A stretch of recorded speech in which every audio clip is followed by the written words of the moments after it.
Hello, welcome back to the Game Foundry, and let's keep our anime AI series.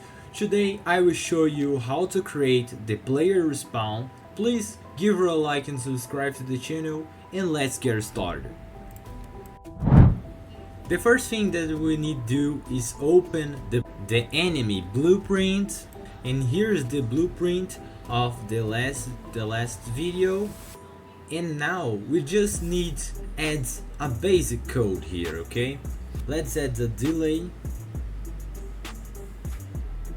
can be 5 seconds. And now let's open level by name, and here we will put the third person map because it's our level, and let's write it here, okay?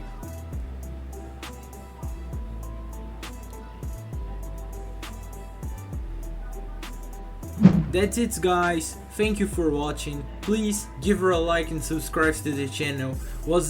This is a very simple tutorial, but this is just a basic system, okay? There isn't a checkpoint, but you can use it to create a game over system and a respawn in a basic map level, and that's it. Bye bye, see you later.